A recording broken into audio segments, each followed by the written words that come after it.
This is a raw broadcast from myself. And what does a raw broadcast mean? Well, it's something that's a lot to it, and we talk about it in depth in the part of the theory called change flow. But for right now, it's just that as an IG, I work within wave 1, which is dealing with bringing things from concept to blueprint, that phase of the production, oftentimes. And so there's a sort of raw way it works. And I guess everyone is raw when you're talking about their source power and how it then powers the rest of the production of you. But for Ni Alpha, it can be a bit more raw, at least how it feels, because of the secrecy, the shyness that Ni has. Although it's a yang-powered, Ni is very, very shy. So I'm a shy creature. You may notice my shyness comes and goes. This is because I'm very good at hiding my shyness. I had to do that over the years because of the upbringing I had and the environments that I had to navigate. So I developed a lot of Ji and a good Zai stone face and sense of humor and things like that. But my native way is to drift a lot. So that's actually what I get my most energy from. But that's something that I'm very I'm nervous about showing. I'm both a very sensitive and very dominant individual. So I have a lot of eccentricities because of that dichotomy, as many Naiji do. And probably the one that is the most relevant for these filmings is that I have HSP issues. I'm a highly sensitive person, meaning that sound, noise, crowds, heat, things that aggravate most people, they aggravate me like a lot. So I spend a lot of my life staying indoors in my own room or whatever. Although most people who know me wouldn't know that. I'm a very fierce individual who I like to go on adventures and I like to win when I go on them. I like putting flags out there to go get and then going and getting them. Makes me happy. I'm directive. So although I'm highly sensitive, I'm also very directive, and I like to get progress. I like to know that I'm getting things done in life, that I have accomplished something. So I'm able to assume what I'm talking. Another thing too is right now when I talk raw, for me, podular theory is all one thing. So I can chop it up and talk about this part of the theory or this part of the theory, like 5 years of mojo reading, enlightenment elevator, things of this, peak pathways, social alchemy, but really they're just all one thing. It's all synonymy, it's all spirit forms, it's all horography. It's just the experience of you at being built the way you are. So, for me anyway, I think I was going with that. Oh, but my Ni is raw when it comes out naturally, and for me to access it, I need to give in to that HSP. That's I guess what I'm saying. I can decide, I have a lot of willpower when I feel like it, I can decide to mute the HSP-ness of me. That takes a lot of Zai. That's why a lot of Naiji, by the way, misread themselves as some sort of Zai alpha or adaptive or something. Or logic based. It's almost always do with Zai turning on and turning on for that reason. That there needs to be a modulation of the HSP. Being a Ni Alpha makes you have an HSP. And it's more noticeable with Naiji because there's a great sensitivity to Ji, which aids tremendously in mojo reading. Although both Ni Alpha are visionary and they see things other humans don't see, Naiji are definitely more predisposed to noting those kinds of things and like reading physiological cues of humans, social alchemy motifs unfolding. So that's the upside. The downside is there is a sensitivity to that awareness. There is a, ooh, ouch, that couple over there is not having a good dining experience, and so that hits me. So I can either shield myself with Zai, or I can proactively take on the leading man role, the protagonist of the story. I can go put on my suit of code of conduct and run out there and try to change the dynamics to make them better. So I can do both. I can kind of make myself immune with a free spell of Zai, or I can go out there and try and change the dynamics with Ji. However, doing either one of those takes me out of my source, which is what? Like JD from Scrubs, drifting into my magical fantasy land.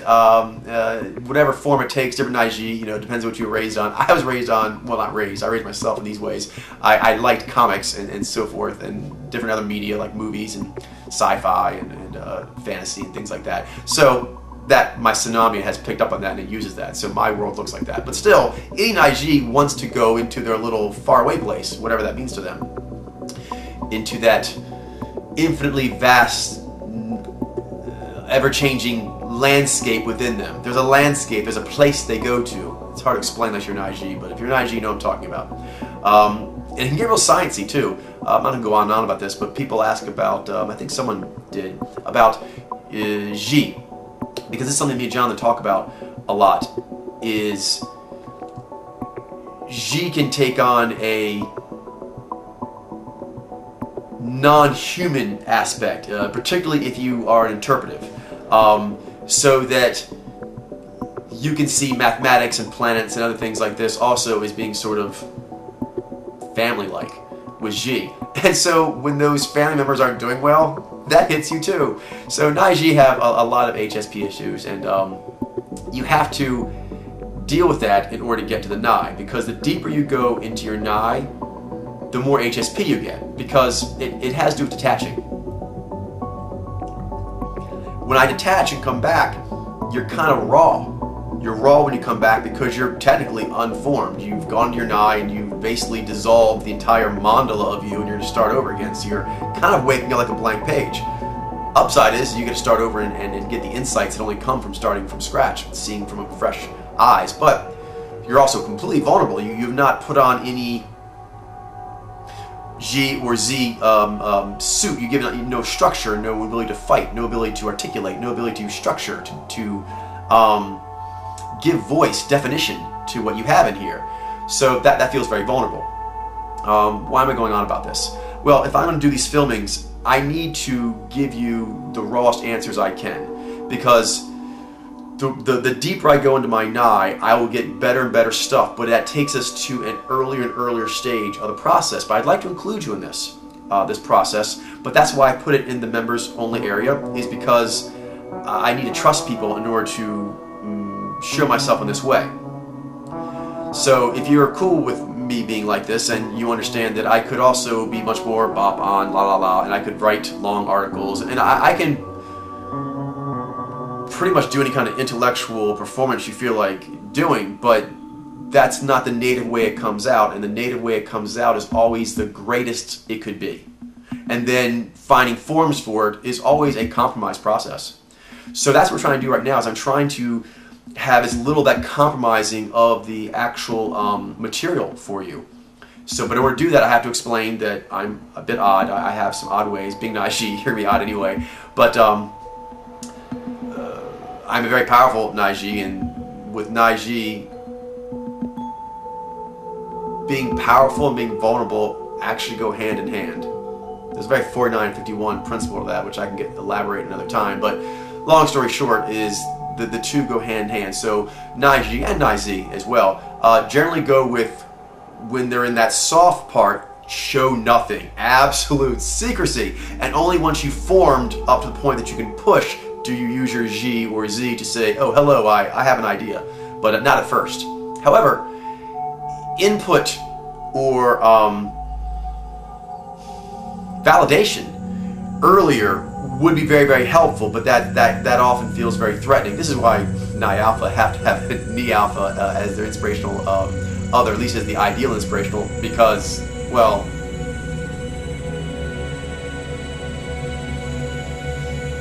you're going to kind of have to coax us out.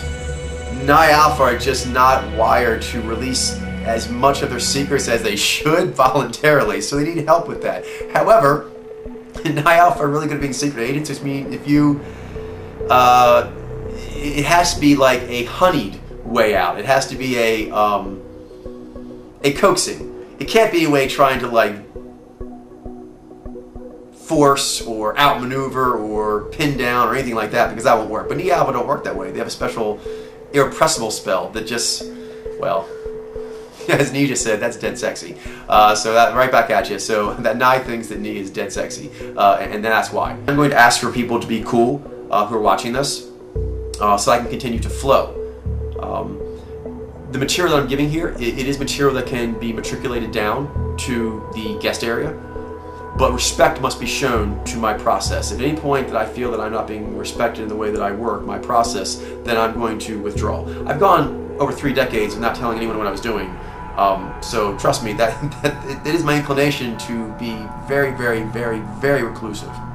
But I'm trying to come out of that as best I can because my spirits tell me I need to do that.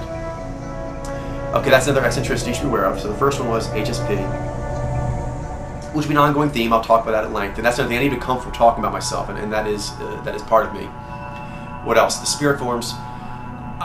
I call it synomnia of spirit forms. I move back and forth because to me the scientific and the spiritual are really just one continuum. But when I'm doing it for myself, my synomnia, technical term, it likes being called spirit forms. So yeah, my synomnia likes being called spirits. It likes being seen in that way. My synomnia increases in energy, in mastery, and confidence when I talk to it that way. So that's important to understand, is science gets spiritual. It just does. If you want to do certain science correctly, the highest sciences correctly. What else? Oh, that relates to a question that someone asked. I forgot what it was now. Oh, yes, I think it had to do with, oh gosh, sorry, my memory's really crappy. That's another thing. I have amnesia and I have really, really bad memory.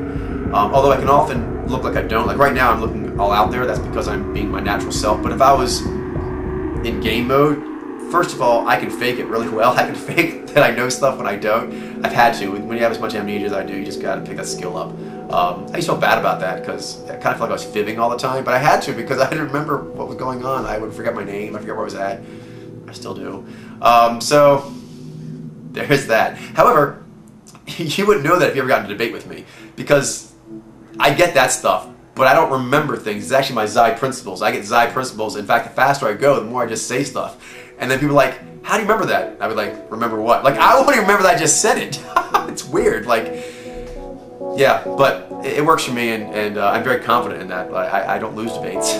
So, yeah, it just works that way, but it doesn't work like memory, and so it is a disability. I have really bad amnesia, and what my synopnia does do, like, it's the best, but it doesn't do like things you would expect maybe a normal person to do, like remember where their car is, remember where they live, remember their name is. I mean, I remember it, but that takes me a while. I have to think about it. Like, if I go inside a grocery store too long, I'll start looking at the, I don't want to tell you guys too much, I don't want to freak you guys out, but look, I've lived my life like this in this way. Well, it got worse later on in life, but apparently I had like several years where I don't remember anything. I was overseas and did stuff, and I don't remember this. But anyway, so after that period, my amnesia got worse. I hope this isn't sharing too much, but I have to share it like this, otherwise I can't get comfortable with you. And I want to get comfortable, and that way I can share a lot. Like, it's easier for me to give more in-depth, nuanced, sophisticated answers if I can just answer like this, forum questions. But I'll need to go and like get the answers, and I'll need to be in this state that you're seeing now. But I need you to understand that this is just one aspect of me. I'm an IG, I'm a very complex person, so I have lots of characters I can play. But the characters I want to play here are more ones that are like authentic, deep as I can be, as real as I can be. But the realer I get, the eccentricities, well, I have them aplenty. So if you want me to be authentic with you, you'll have to accept a decent amount of eccentricities. Because you know that the positive and negative spectrums, that's one that I have to watch out for, and I try to do the best I can, but I do have a lot of issues like HSP and amnesia and synopnia that is really, really, really powerful, but that also makes it very arresting. It throws me about quite a bit. So that just means I'm going to be eccentric, unfortunately. I don't try to bother people with that. In fact, I go out of my way to hide it because I really don't like looking weak. That bothers me. And my parents raised me to not like being weak.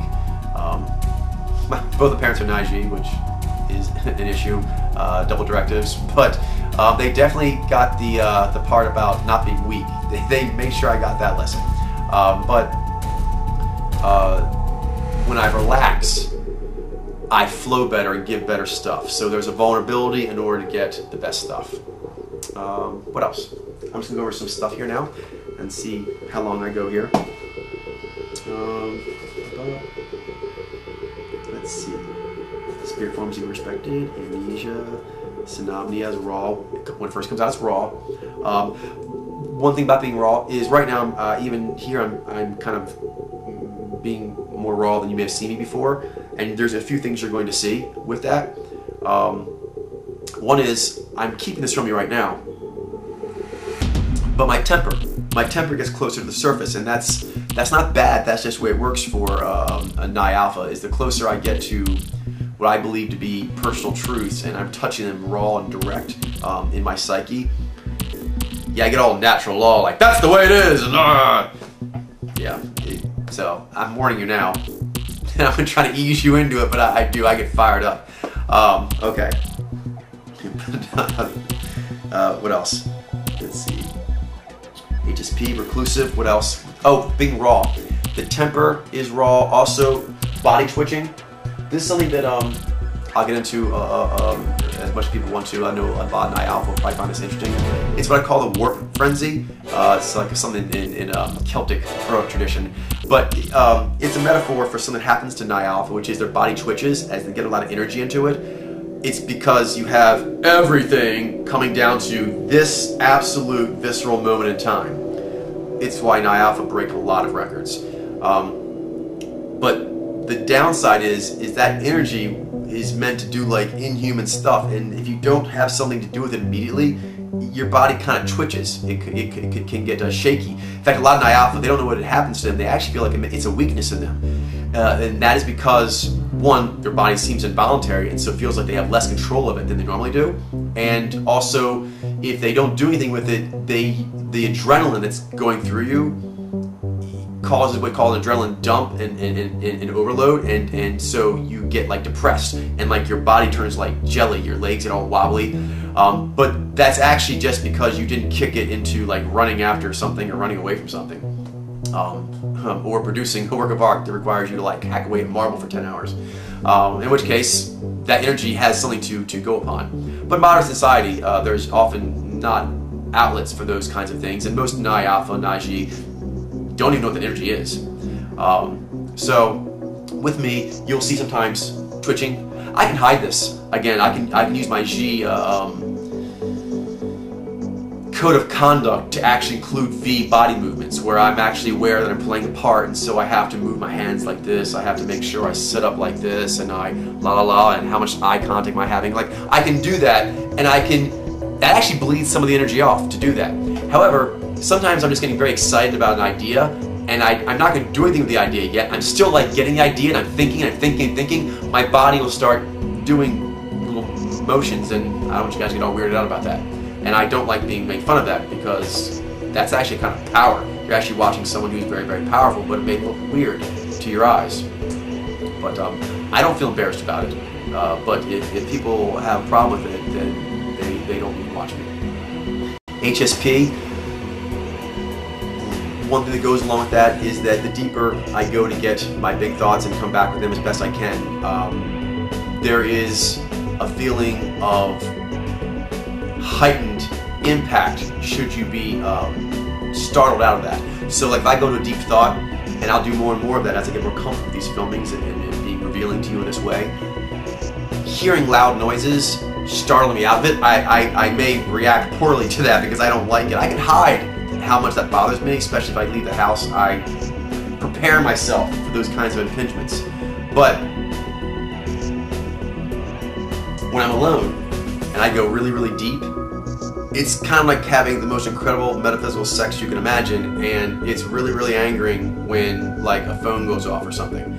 So one thing is I may have to start like whispering, because with these training myself, because at some point I'm probably going to switch these filmings to being late at night, because the sounds of the cars like out there right now, that annoys me.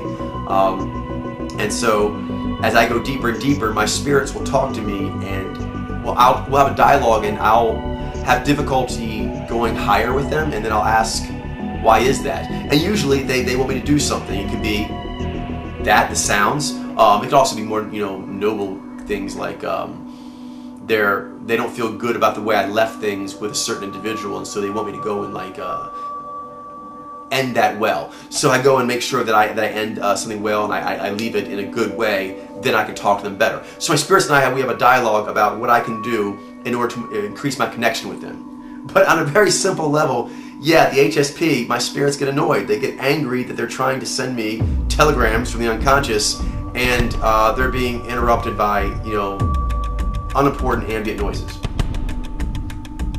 So you may notice I get very, very annoyed the deeper I go if I get distracted during that process, and I'm going to probably start taking different steps, ritualistic steps to cut down ambient noise, but there's only so much I can do. I live near an airport. Okay. Well, because of the amnesia, that's one of the reasons I need to film like this, is because when I talk naturally, the deeper I go, the less I remember what I'm saying. And I don't remember that I said it, although apparently I say really smart stuff, but I don't know exactly what I'm saying. I'm just kind of getting into it. If I'm with a person, usually their interaction kind of keeps some groundedness to it. But if I'm just going inside to go as deep as I can and talk about it, yeah, I get very, very forgetful, and I may, oftentimes on screen, if I go really, really deep, I may lose where I was and have to reboot, get my train of thought back, and that may take me a while. These are things that you wouldn't see me doing if I was in an interview or something else like that, because I'm there to answer within certain, time restraints, and there's certain expectations as far as the questioning protocol, so I would go on knowing that. But here, the idea is to give as much as I can, but there are certain things that go along with that process, and I'm trying to kind of get some of them out in the open at the beginning. What else? Oh, so when I record myself, I may repeat myself in some recordings. I may say something to you and just try to put up with that. I will try not to do it too much, but I may do that. Also, let's see, I have what's called non-24 sleep disorder. Again, like a lot of my eccentricities, which you may consider to be disorders or disabilities, I don't necessarily see them in that way, although I know that they do give me a lot of issues, particularly in the way normal people would go about their life and meeting expectations that normal people can meet. But they allow me to do really cool things as well. So, for example, the non-24, I naturally have a day that's longer than a normal day. And this just keeps cycling so that I never have a regular sleep pattern. And if I ever do, which it kind of like cycles forward for a while until it kind of like, it's like a homeostasis, and then cycles forward again, my sleeping patterns, my circadian rhythms, whatever you call it. So that when it stabilizes, it actually stabilizes as late at night as possible. And late's not even the word. Quiet. Whatever is the maximum amount of quiet time, that's what I like to be up. And whatever's the most din of the day, the most active part of the day, I want to sleep through that.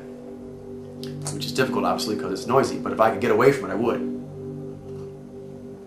Kind of like a lot of people, the sun is a signal to wake up. I don't like being out in the sun a lot. It bothers me. It beats on me. I wear a hat most of the time because it looks pretty cool, I think, kind of like Panama Jack. But anyway, long story short is I find it beats on me and I find it annoying. So the upside, the reason why it's like that, I'm imagining that probably a lot of Nes Alpha are going to be non-24 sleep cyclers, which is not a disorder. It just probably means you're Nes Alpha.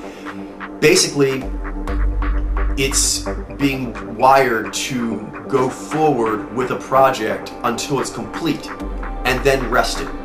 I think a lot of Nes Alpha are built to work, play, interact, do whatever they gotta do for not just 16 hours, but 24 hours, 48 hours, maybe even 72 hours. And then crash, sleep for however long they want. And this is key. Myself, I work well this way. I actually don't sleep well, like now, I don't sleep well. I haven't slept well most of my life. I have insomnia too. But insomnia is a separate issue, which I do have, but from non-24, which is technically not insomnia. It's a sleep disorder, Again, I don't consider it a disorder really, but it's different than insomnia in that when I do that and I work that way, I do actually feel good. It works for me. It works for me to actually have a day, and I kind of just do it like I'm shooting a scene from a movie, and kind of like you just can't break for the day until you got it. I work well that way. I like to go and go and go and go until we got it. And then if I have enough energy, I'll decide if I want to go and go and go and go and get something else before I sleep. But pretty much I need at least one go, go, go, go, go, go, go, go, go, really chase an idea, chase a project, chase a mission, and then complete it. And then I can sleep. Trying to sleep without doing that is just really pointless. I have to take all kinds of sleeping pills, do other things, so it's annoying. But I'm going to kind of just allow that to happen a bit more, and during the late hours I'll probably do most of my filming because I feel more comfortable at night when there are less people out and about, although it never really gets as quiet around here as I care for. Let's see. I know some people are asking about the lexicon.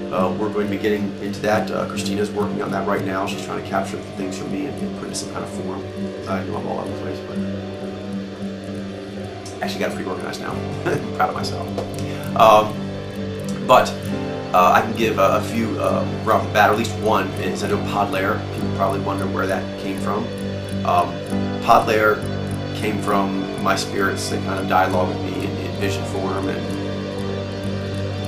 my whole life they've always just seen that everything is a bubble within another bubble within another bubble. So it's always the one within the all, which is really just a one within a larger all, and so on. So two metaphors that kind of liked is the pod, like a pea pod, and a tree, where the pod comes from.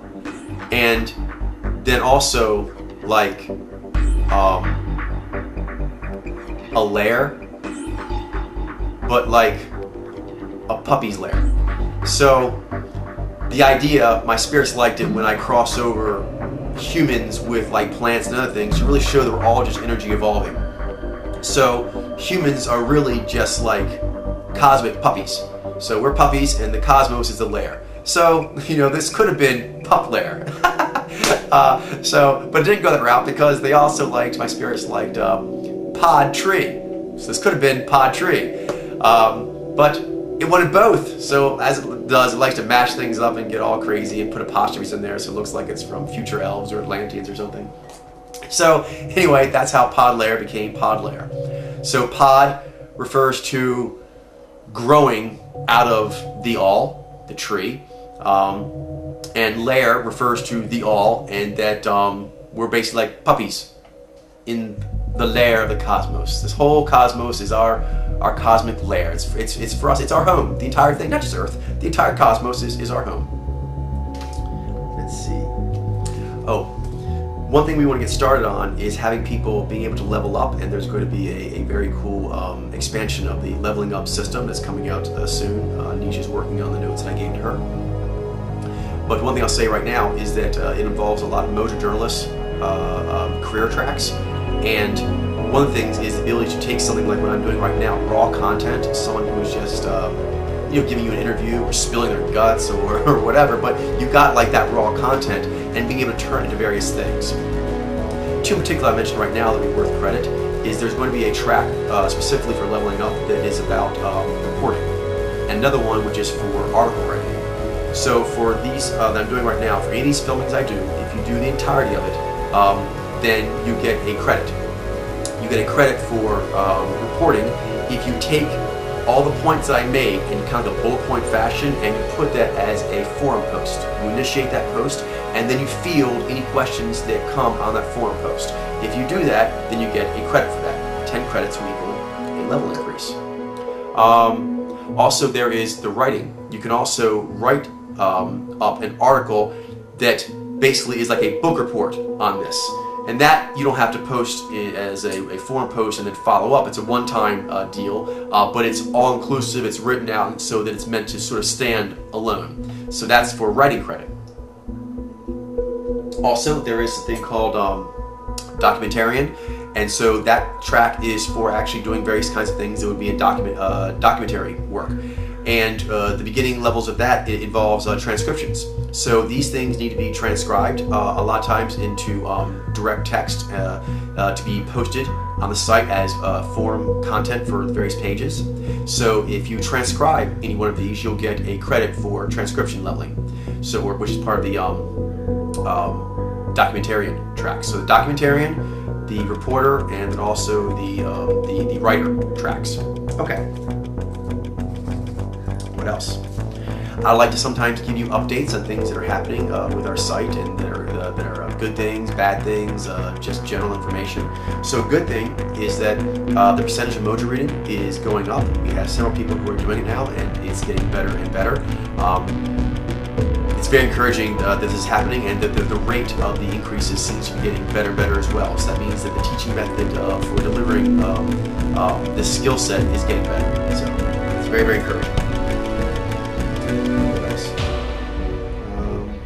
Martian Manifesto, you may hear me mention that from time to time. That is a series of screenplays that I'll be writing. I've written the first one that is a story my spirits give to me, and it's basically a Naiji going through an adventure. It's a teaching story of a Naiji going through various spirit-forming rituals. There's rituals from different movies. So I'll probably be bringing that up because there are characters in there that represent various spirit forms like Mazut and Daryu and things like this, and I can teach you very well at a very high level if I can sort of teach it to you in the way my spirits first give it to me. So you kind of get like first preview of the world that Martian Manifesto will be coming from. So yeah, I had to put on hiatus because people liked it as it was going, but then as I kept getting more and more professionals to help me and so forth, there was they wanted to not allow me to put the math in that my spirits say have to go in. So I'm pausing until I can kind of get the resources and fan base required through the theory of pod layer, and then these other projects like Martian Manifesto will get the power push they require. Some tricky stuff is I'm currently working on a mega email to my friends, family, and former colleagues, letting them know that I will not be associating with any of them anymore until they become pod layer. So I mentioned I'm eccentric. You're seeing some of this now. So that's kind of weighing on my mind, and it helps for me to actually talk about that, because when my mind works on something, my phenomena works on something, my spirit forms work on something, it's an all-at-once process. So I kind of talked to you about the screenplay, my parents, my former students, my mojo reading, all the various elements that pretty much go on there. They relate to one another. So when I talk in this raw state, it will not be sectioned up yet. In fact, that's what I do. I kind of talk like this, usually by myself or with very, very close friends. And then from there, I start to chop it up into things I can disseminate and explain to people. But I'd like to start to include this with you all, with the members. So we'll see how this goes, and hopefully it goes well. But I'm working on that right now. That's weighing on my mind. So my interns are helping me to write this mega email, which I haven't actually seen. I just talk, and they kind of capture the ideas, and they're working it up for me. Apparently, it's over 100 pages now. So yeah, when I say goodbye, I like to make sure I say it right. But I'm really hoping that my friends and family and former students and colleagues actually do come over, but they have not been responsive like I wanted them to be, and so my spirits are telling me that I've wasted a lot of energy I could have spent trying to pull in strangers and trying to pull them in. And it's really quite perplexing to me, because they know me to be a very, very impressive person who does not cry wolf and I'm smart and all that. And they know this too. I'm not even saying something they don't know. I'm a really, really smart guy. So apparently they just are not hearing up, at least not as fast as I'd like them to. So I'm going to tell them bye-bye, and that I don't really feel like calling or doing other kind of socializing when they're not doing this. So I'm kind of a hard ass on certain things, and that you should know that about me as well. That's my eccentricities. I'm a very sensitive guy, and I really try to be diplomatic and find the sophisticated way in, and use my G in all its powers to get the best results.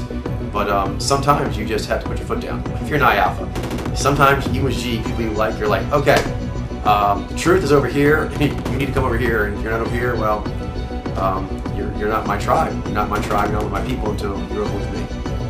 And you may think that seems very extreme, but there's two very relevant reasons. One is that my family's extreme. Both my parents are Naji, and it's a complex dynamic that's been going on for many, many years. I love them, they love me, but love is complex, especially Naji love with Naji.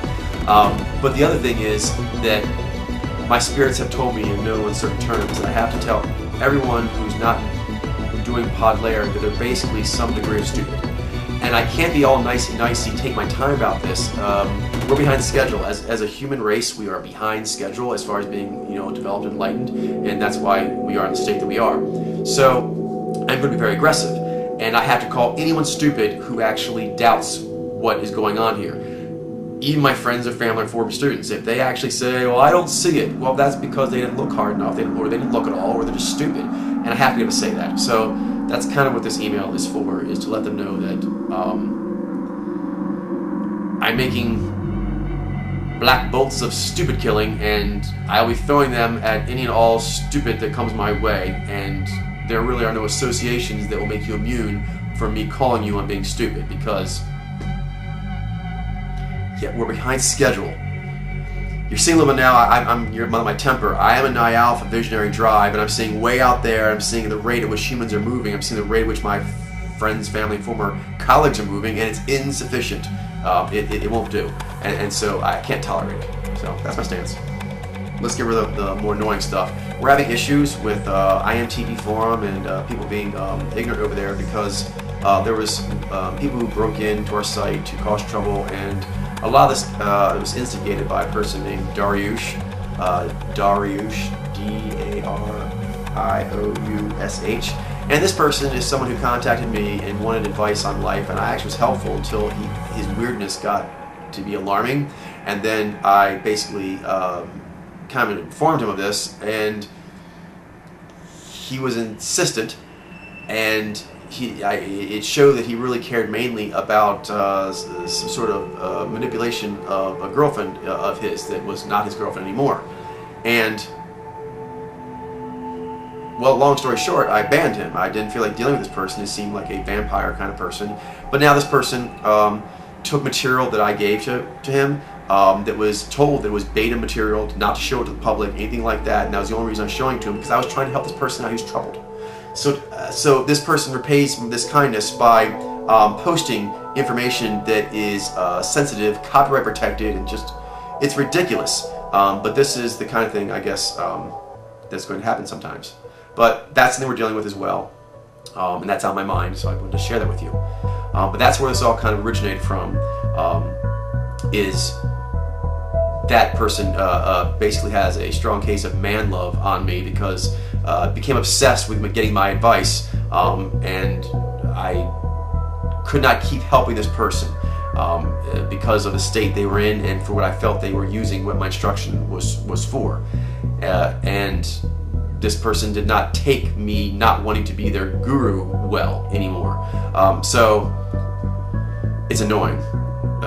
But we're not going to put up with that kind of thing. And so this person, Dariush, if anyone ever gets a hold of that person, let them know that this kind of behavior is not going to get you let in. This kind of behavior is not going to get responded well to. What this person needs to do is beg for forgiveness. They need to actually ask for forgiveness, make reparations for what they've done. Otherwise, I'm not going to have anything to do with them. They can keep hating on me, and they'll still stand outside the gates like they are now. I'm a noble person, but I have a temper too. I go forward with noble intentions. But you fuck with me, yeah, I don't have time for that. There's so much good to be done, I don't have time to wait for this crap. Also, I really, really, really don't like things that were given in good faith being used ill. My spirits don't like that. My last name is pronounced Cheneau. Kind of like the car company, Renault, like Renault Alliance. So it's Cheneau. That's how you pronounce it. The last part is just an O sound. A little more pronunciation. The words for the pod powers.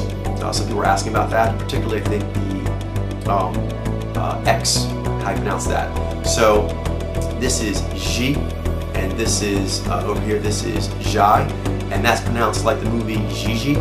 So like G.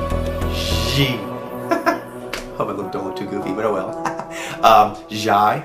So Nai, Bai, Z, Ji, and over here we got Zai and Jai, and then V and Ni, of course. I love Ni. Ni is good stuff. Oh, another thing, I talk really fast when I get excited. It's part of the warp frenzy. So instead of sometimes twitching, I talk really fast. I can modulate my voice like this, and I can do that by getting more into you. And I can actually really bring it just where I want it to by designing it. But I stopped. You see, it may look more eloquent and more squared away, but actually, if you know what you're looking for an IG, I have lost momentum doing that. So when I'm doing momentum, I talk more like this, and I talk like a little boy getting all, I found the greatest thing ever! So, more stuff. Oh, getting people to see Mojo. What is the way to do that? Because we found the popular theory is so huge, it needs to be broken into the 8 pathways. The 8 pathways are so huge that you actually have to start with just one, and then just what area of one. So we're going with Mojo Dojo and Mojo Reading. But even within there, you have to focus within like one gear. And then even within one gear, you have to focus on one aspect of one gear. So, but this has proven to be the most effective way to teach people, is to just focus on one thing and get them to see that one thing, and then you can build on that. Because once you can tell the difference between one binary flow of energy from another, you register that humans have binary flows, and you can read it. You can do a little test like that, and oh my goodness, I can tell which binary flow they have. So, we have found that the one that people see the easiest is not the most important necessarily, but it's one people see the easiest, is Jai, unaware mouth, and Ji. So Jai, unaware mouth, and Ji, aware mouth. And this has a couple things that are good about it. Is, for one thing, if someone uses Ji, favors Ji, they will be more speaking, articulating, expressing, even non-verbally, when the emotions are going up. Like myself, as my emotions get up, I will become more like this, as opposed to it being more in. People seem to find that, beginners, absolute newbies, they seem to find that one of the easier things to see. Also, the physiology of the aware mouth or unaware mouth is one that is pronounced, because someone's face is pretty much always making some expression, even if you're trying to suppress values-based emotive expression, it's still there. So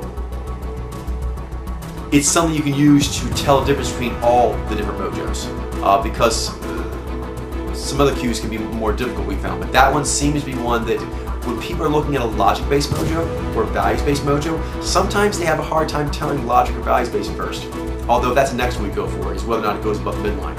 But in the beginning, even that one, which is one of the early ones too, that can be a bit difficult, but they seem to be able to pick out that a Nai Z has unaware mouth, even though sometimes they don't know that maybe that's a directive mojo or logic based.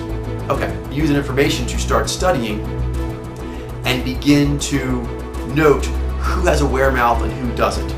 And then anyone you meet, whether you're at a cashier, you're watching a movie, just see if you can note that aware mouth, unaware mouth. Start really developing that muscle.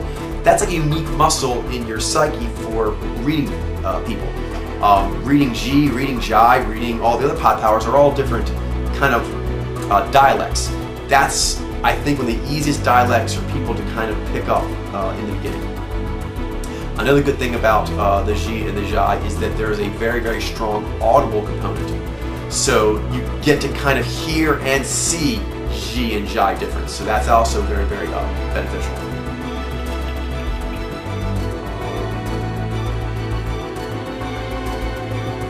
When you're talking with people that you know, if you know anyone that they know and you can read them, in the beginning you can tell them their mojo, But what you really want to focus on is getting them to see it, so focus on whether they have Ji or Jai.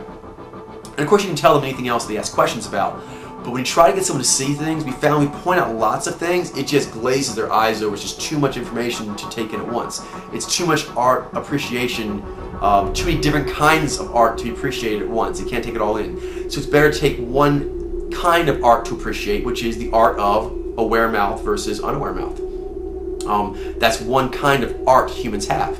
So getting their artistic eye to be able to pick up on that, that's one I would focus on in the beginning. Because once they see that, even if they see it partially, but they see it, then what they'll start to do is they will start to bring people to you and say, does this person have aware mouth or unaware mouth? I think it's aware. It's just one thing to start guessing on, because trying to guess someone's entire configuration, you're basically guessing several powers, several dichotomies, several energy flows, so it can be a bit daunting. So not only is a lot of information, which means you probably won't get it right anyway, there's also the test-taking anxiety. So what can help get rid of the lights beeping. But what can help get rid of the test-taking anxiety is to limit the scope of it into a much more manageable chunk. So what will happen is they'll start actually guessing. Once they guess, you correct, and over time, in a much more shorter time, because you're only going after one signal, they'll start to get better. And once they get better, they'll get addicted to that. And then the logical thing happens. What else can I taste? If I'm able to taste Ji versus Jai, and then I worked on that and I got to where I could get a better accuracy, I can do that for other stuff. What else can I pick up?